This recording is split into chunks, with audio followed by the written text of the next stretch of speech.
Welcome to the Real Life Overtime Podcast, the place where the members of the Real Life Ministries sermon team go deeper into the weekend sermon. Watch them as they unpack, unfold, and unravel the weekend sermon like never before. So fasten your seatbelts, hit play, and join us for Real Life Overtime, where every episode is an adventure and this sermon doesn't end on Sunday. Hello, thanks for joining us with this edition of our Overtime Podcast, where we get to discuss the sermon that was preached this last weekend at our 4 campuses. I'm Craig Miles, one of the executive pastors here on staff. I'm joined by Gabe Cleave, our Hayden campus pastor. He preached in Hayden this week. Chris Short, another one of our executive pastors who preached in Post Falls, and Christian Putman, the adult ministries pastor at the Coeur d'Alene campus where he preached. And we are discussing the topic of blessed are those who mourn, for they shall be comforted. And I know that for all of us, a couple of things that we talked about is what does it look like to mourn our own sin? But then because we live in a broken world, broken by sin, there are many circumstances that we find ourselves in that we mourn as well. Gabe, what were some of the highlights of things that either you hit in the message or things that people talked to you about afterwards that were impactful? Yeah, one of the major things that I talked about was in our culture. I know, Chris, you talked about this as well. In our culture, we do everything we can to try to avoid mourning. And so there's industries that are built upon getting people to get their mourning and their pain off of that. And so, but looking at it, like Jesus actually said, blessed are you who mourn, happy are you who mourn. It's like Jesus saying happy is the sad. And so we looked at that and said, okay, either our view of mourning is incorrect or Jesus was wrong. Which one is it? It's got to be that our view of mourning is incorrect. So what we talked about was how mourning and joy aren't mutually exclusive. Like those two things can coexist, can happen at the same time. And we wrestled through the passage in 1 Thessalonians 5:16-18, where it says, be joyful in all circumstances, or always be joyful, never stop praying, give thanks in all circumstances. And I just talked about how for years I wrestled with that passage of going, how do you be thankful in this? How do you be joyful in this? And the word that just made it so crystal clear to me in that passage that made all the sense in the world is the word in. It doesn't say be thankful for. I can rejoice in a circumstance. I can be thankful in a circumstance. I don't have to rejoice for or be thankful for that circumstance, that mourning, that grieving, that loss. So I can learn to be thankful in. Now, I think this is kind of what I proposed to our congregation at Hayden was kind of the starting place is being thankful in and being joyful in a hardship and in that circumstance. As you're mourning, you can be thankful and joyful in it. What I've learned, and I think we'll talk about this later in the podcast, what I've learned is I can actually get to a place where I am thankful for it as well. Mm-hmm. And I can look back and be thankful for what God brought me through. In the moment, I go, okay, God, I'm just choosing to be thankful in it right now. But I look back and see the faithfulness of God. I see what God did for me in it. I look at what James says, where he says, consider it pure joy, my brothers, when you fall into trials of many kinds, because you're going to become mature and your faith is going to be tested. And you're going to become mature in that, And so I look back on trials and go, God, thank you for allowing me to go through that because it helped shape who I am today. In the moment, I'm going, okay, God, I'm choosing just to be thankful in this right now, not for it. And so we kind of looked at those things and just went, joy, sorrow, they can exist at the same time. It doesn't have to be I'm either feeling this or I'm feeling this. It can be this combination and this chaotic combination, I'll say, of the two of them together, living in harmony. Yeah, really good. Chris, what about your message here in Post Falls? Yeah, I think one of the key themes that I came back to a lot was the perspective that we have as humans on this earth and the perspective that the Lord has. Back to Isaiah 55, we've used a few times, my thoughts are not his thoughts, my ways not his ways. And I know in my life, it's the things that I can't see over and kind of use the analogy of there are peaks and there's pits in our life that we all have. There's things that are mountaintop moments, the wedding, the, graduation, the new baby, job promotion. These are all really exciting things, but it seems like in those pits, a lot of times the opposite. of some of those highlights, the lost relationship, the lost job, the hurt, that we actually see from that depth. We see God a little clearer, and we actually trust in him a little bit more because we recognize that he actually sees over the hill that we can't in that moment. So that was just a key part of my message, was the mourning in our life really draws us to have a deeper faith and trust, just like we saw a lot of the writers of Scripture. I talked about David and Psalm 23 and Psalm 57, when he's hiding in a cave and he can't see anything, but he says, "Have mercy on me, God. I will take refuge in the shadow of your wings." And that, for me, gives me kind of confidence that while I don't know what's over the next hill or even where the end of the valley might be, he does. And when I'm anchored to him as the, one I take refuge in, that I actually have strength. So That's good. It's really good. How about you, Christian? Yeah, it was a good message. I think for me, some of the points that I hit was that we're in a fallen world. And because of the fallen world, there's so many ways that we face in mourning. It could be loss. It could be, a dream that died. It could be a death. It could be disease. In all those things, although it is hard, that we have Jesus, who is our high priest, who left his divine privileges and became one of us, and it says that he understands us, that we can go boldly before him to find strength when we need it most. And in all those things, although they're hard and we don't understand, we can look through the lenses of what Jesus has done and know that in the process, we have a God who actually invites us to come and bring that before him. We talked about in that also mourning sin, that as we follow Christ, we realize that I'm broken. And God knows that I'm broken, and he actually invites me to mourn that. And he doesn't say you have to have it figured out and perfect, but you can mourn your sin. And we talked about Ezra, who cried out for the people, but he also cried out with his own sins. He says, our sins has reached higher than the heavens. And he had a sacrifice that was sufficient. But then we talked about comfort, because it said, bless those who comfort. And we talked about how comfort isn't always comfortable. Comfort doesn't always mean it's comfortable. Paul says in that verse that God comforts us so we can comfort others, that we're called to, as God comforted us, to comfort others. But then he also says that he was crushed and overwhelmed beyond his ability to endure. And if that is a apostle who says that, then I believe that we will have that, and that is okay, but that in that, although comfort isn't always comfortable, it doesn't take away the moments where you feel crushed. But he says in and through that, he's going to comfort us through his presence, through his people. And he invites us in the word of mourning is actually, the definition in there is, one of them is lament. So we talked about, what does it mean to lament? What does it mean to bring your anger, your questions, your I don't knows, your God, what are you doing, to God and cry out to him? And oftentimes in that, our perspective shifts and we go, but God, you're so good. That's Psalm 77. So we kind of went through a journey of all the ways in which we mourn, our own sin in which we mourn, that God comforts. Sometimes that means comfort isn't always comfortable, but that God promises to work through that. And then in that, he gives us ways to do that. So that was kind of the journey we went on. Really good. Yeah, we talked about really the reason we mourn is something is not how we think it should be. And there's a lot of reasons to mourn in this world. We were built for perfection.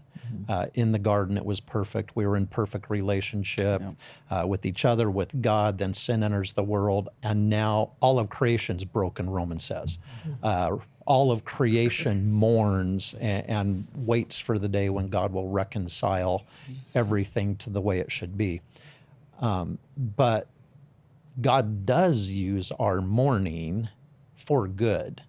And I'd love to hear from you guys, how has that happened in your life? I know in my life, the times where I've had the deepest and greatest mourning are actually times where God has showed up in the most amazing ways. In one situation in my life, it was really the first time I'd gone through anything hard in my life, because it caused me to cry out to God, and I had to dig in to my relationship with God. Even today, 30 years later, I hear God in ways that I hadn't prior to that time.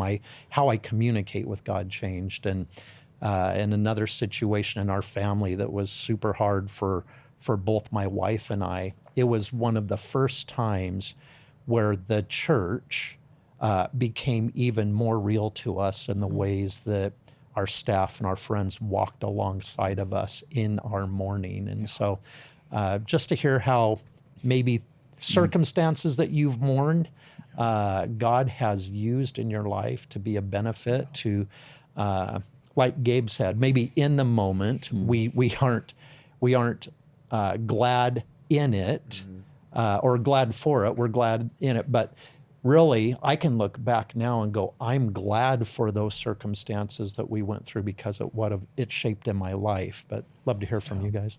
I think one of the things we were all surprised by was just in talking about mourning, how many people in our church are in the middle of something that they are real time, mourning and feeling. And it's kind of obvious, but I think we were all a little bit like, oh, wow, there's, with thousands of people, there just are going to be a lot of situations that, we can talk theoretically about it, but for a lot of people, they're really in the middle of something. And, at the same time, we all can look back and say, here's those pits in my life that I've had times that I was more reliant than others. And I can just say for myself, probably the most vivid for me was going through 7-8 years ago, a journey of cancer and seeing God's faithfulness and my reliance on him. Hadn't ever felt that real in my life, until that time when it was like kind of a life or death. It's like, do I really believe that what I believe is real? And just in my life, and me and my wife praying and crying through that, and my daughters being aware of it, that was brutal. But I think the way that I looked at challenges after that became different, because I truly knew, okay, my faith is established. I've been a believer for my whole life, since I was 12 years old. But that was a moment that I think was most vividly real in my faith, was journeying through the unknown and uncertainty of cancer. Yeah. That's really good. Yeah, I shared this story. I've shared it before. My wife was on her deathbed 15 years ago, and 7 months after we got married, and that was the time in my life where it was like my faith was solidified as well. And I was sharing that story, and I told, this wasn't an immediate, like, you get through kind of the initial shock of like, what's going on? The doctors come in and tell you, and we don't know what's going on. Your wife's declining, and there's no brain activity, and this virus is eating her away. And in the initial shock of that, you're just like, okay, Lord, what has happened? You kind of try to wrap your brain around it for a second. But then there's like this moment where like I was sharing that passage in 2 Corinthians 1 where it's like, he's the God of all comfort. He's a merciful Father. He comforts us in all of our sorrow, right? So we can comfort others. And I was sharing that in the midst of the hardest thing that I ever went through in my life of learning that I was going to lose my wife of 7 months. That came with all of our dreams, our hopes, our plans, our future, our kids, our family. Like, all that was in my mind was going away. The peace and the hope and I'll even say the joy that I had in the midst of sorrow was, I use the word, it was palpable. Like, I could feel it. Like almost as if God was with me in that moment, and I could feel the presence of God in this moment. And in the moment, I wasn't like, oh, Lord, thank you that my wife is on her deathbed. But in the moment, I could go, Lord, thank you that you're still good and that you're still here and that you're in control. And I remember having these conversations with God and looking back on that now. It took my wife a little longer to get there because, but we look back now and I go, man, Lord, thank you that you let us go through that. And thank you that you use that in our life to grow us up and to truly solidify our faith. Because when the enemy attacks me and you're not truly, I'm like, I feel like I've gone through something with the Lord where my faith has been tested and it continues to be. But I can look back on that and it's assurance for me that I'm not just like a fair weather Christian. Like, I truly, not that I was proving something, but I was like, oh, Lord, I'm in, I'm in. And so through that, over the last however many years it's been since that, I've been able to come alongside lots of people that are going through tragedies and heartaches and hardships and physical struggles and cancers and all those things. And while that didn't happen to me, it happened to my wife. And I can walk alongside someone and I can go, man, this is what God showed me in that moment. And I'm not going to throw the Romans 8:28 passage that God works all things together for I'm not going to throw that at you, but I will say this though, coming on the other side of that, man, God used it huge in my life. And he's used it in other people's. I had someone come up to me after the sermon and they said, I'm sure that God has used that before, but thank you for sharing that because he just used it today. And so it was cool. It's really good. Yeah, I got to share this story. A lot of people have heard it, but I was an addict for a long time and came to the Lord and got into ministry. And years into being sober, I started having like really bad mental illness stuff happen, and they don't know if that was some in my family or probably the drugs that I did for so many years. And I had to step back, and Craig, you remember this. You guys walked this with me, and Gabe and everybody. And I went to a mental health facility, and they, after about a month, they sat me down, the doctors, and they said, you're never going to work again. You're not going to be in ministry. You're probably going to be permanently disabled because of the mental illness that was so severe. And I went to my dad, and when I asked him, I don't know what to do. And he said, don't look at your circumstances and what people are saying or what you see. He said, you can't trust your own emotions right now when it's foggy, and you can't believe what you're thinking. They say that you can't provide, God will provide. You feel anxiety, and God is with you.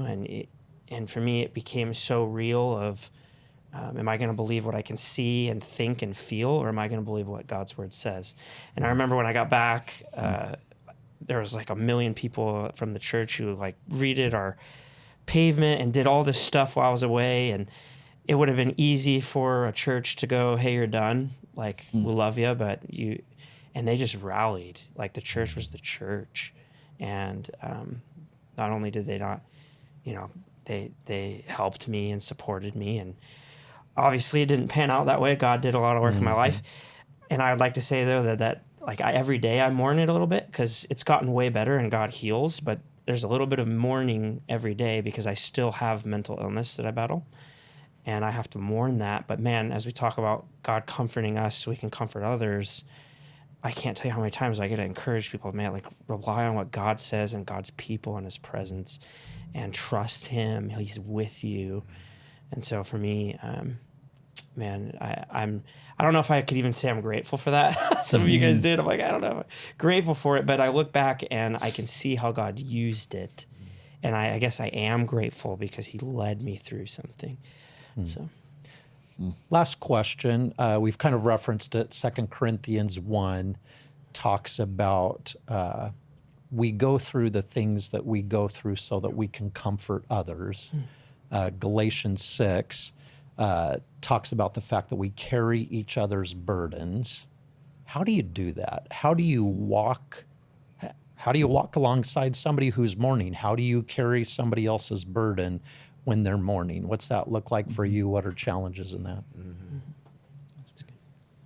Yeah, I certainly think the circumstances we just talked about can help. It's like having or knowing someone who's gone through cancer can be an encouragement.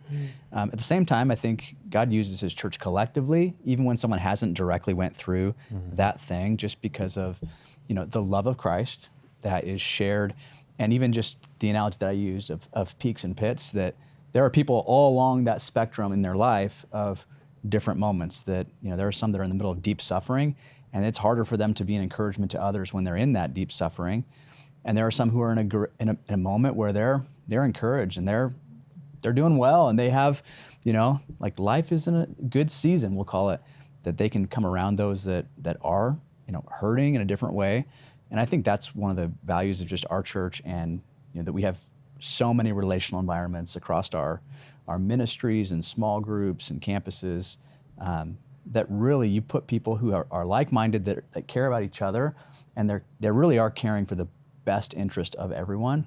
And I think that just puts us in the right environment to have people who are genuine and care. For me personally, I have to remember that Scripture says that we have a high priest that sympathizes with our weaknesses, right?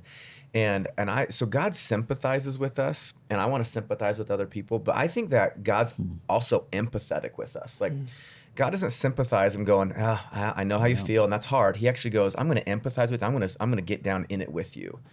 And so it's easier for me to sympathize with people than it is to empathize. And so I got to remember, like, it's not always about making them feel better. It's about actually taking on what they're feeling. And so instead of trying to fix them and go, well, if you just remember this, or this is what helped me, and trying to fix, I actually have to go, I need to actually feel what you're feeling and take on what you're feeling and walk with you through this, not just because ultimately fixing you is so I don't have to feel what you're feeling. For me, so I gotta be more empathetic and walk alongside and let people grieve and let them mourn and let them cry and let them show emotion and be angry and be frustrated and like let them actually experience the full emotions of what they're feeling, and then go, okay, but we can't stay there. Like, it's okay that you're feeling that, but now let's figure out what we do to move past that and how do we move on. That's where the journey comes in, and I just had some really amazing people in my life that have come alongside me in that and gone, hey, it's okay. It's okay that you're angry. It's okay that you're frustrated. It's okay that you're sad. It's okay that you're confused. But let's journey through this, And so, for anyone watching, I'm imagining that we have people watching right now that are going through that hardship. And if I could just tell them anything, it's like, it's okay that you're feeling that, but you gotta find that person who's gonna be able to empathize with you in it and then help you get out of it. Not stay in that pit. Yeah, for sure. That's good. Yeah, I think for me, when I look back at people who have really encouraged me, is they were vulnerable themselves. And when I see, I'm not the only broken person, which means, am I going to be vulnerable with people? Like, I don't have it all figured out. And man, I got doubts. And, the concept of lament for me was so huge because it's an outpouring of anguish and questions and frustrations. And even, you look at the Psalms, even people with God, like they question God, where are you? And he's perfect. But the reality of us sharing our stuff with that, there's so much freedom. And I believe so many people came up because just hearing all your guys' messages, like you guys all shared your stories and what you went through, which then helped people go, man, I have stuff that I'm mourning. And so this whole concept of bearing with each other and being vulnerable and not only encouraging, but sharing what you're struggling with. So many people, for me, when they've done that, has given me freedom to actually share, like, okay, I'm not the only one who's messed up here, and we can do that together. And when we do that, I think it allows people to go, okay, I can actually share my stuff, and God, I think, works through that. So. Yeah. And it's hard both ways, right? Oh, yeah. I like to fix. Yeah. Most of the time, there's nothing I can do to fix their broken relationship or the fact that they had somebody they loved that passed away or whatever. And honestly, they don't need me to fix that. That's God's job to help them through that. But just like Gabe said, to actually join them in it. I'm always surprised at when I go, man, that's hard. That really stinks. I'm sorry. How much that does for a person, and just realizing that's sometimes all I can do, but it's what's needed. But also the inviting other people in. And I would just say, if you're somebody that is mourning right now and you're mourning alone, you're not supposed to be doing that. Scripturally, it makes it clear that we are supposed to be on this journey together. The church is supposed to come alongside each other. So if that's you today, my encouragement would just be to let the church be the church and come alongside you. They might not be able to fix your circumstances, but they can join you in your mourning and helping to carry the burdens, again, like Galatians 6 says. And just want to say thanks to you guys for joining us, and thanks to you for joining us on this edition of the Overtime Podcast. We'll see you next time.